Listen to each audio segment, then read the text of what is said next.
Very good. If I could just interrupt you for a moment, Mr. Suff, and perhaps congratulate you on your guitar playing. Well, thank you very much indeed.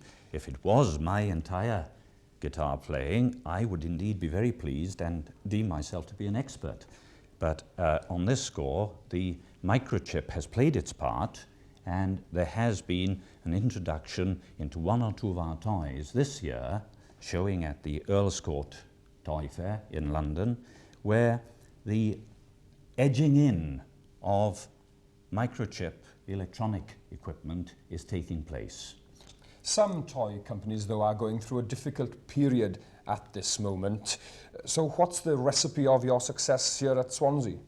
I think we are all, as toy companies, going through difficult periods, but perhaps we are struggling through in terms of the wide variety of toys we have to show the public, and also, obviously, there are, and we hope to be amongst the toy fairs, a number of winners this year, and we look forward to, obviously, redoubled efforts along those lines.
Mae'r gitar yma yn un arbennig iawn am nad os eisiau unrhyw wybodaeth gerddorol I gannu'r offeryn.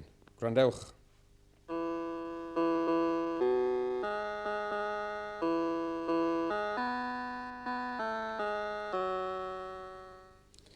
Ag mae'n diolch ni am y datganiad yna i'r sglodion silicon. Mr John Suff, I ba raddau fydd tegannau'r dyfodol yn dibynnu ar y dechneg yma? O, heb os nag o'n I bai, wy'n credu bydd sglodion yn chwarae rhan helaeth iawn yn y dyfodol mewn tegannau, ond serch hynny, mae rhaid I ni gofio fod llawer iawn o'r tegannau sydd ar y farchnad heddiw ag yn y dyfodol I ddod yn cadw i'r ffordd draddodiadol. Ond mae'n bwysig I ddod o hyd I degannau newydd. O, beth yw'r? A mae'n Research Department ni o hyd ag o hyd yn disgwyl am doesyn newydd bob mis, yn flwyddyn, o flwyddyn I flwyddyn, a disgwyl mlaen tua ffordd 5 mlynedd efallai. Mae plant eisiau rhywbeth newydd felly? O, mae plant am rhywbeth newydd bob blwyddyn ac yn disgwyl I Santa ddod â rhywbeth newydd yn ei hosan bob blwyddyn. Yn y dyfodol, efallai, fydd y trend yn mynd nôl i'r tegannau traddodiadol. Pwy a wyr? Ond mae llawer o gwmnïau sy'n cynhyrchu tegannau mewn trafferthion ar hyn o bryd. Pam bych chi'n llwyddo yma'n Abertawe? Wel, mae llwyddiant yn dod wrth amrwyaeth Mae dipyn o ymrwyddiaeth gyda ni yn y tegannau yma, a wrth gwrs, ni'n disgwyl o hyd i weld beth a ddaw yn newydd.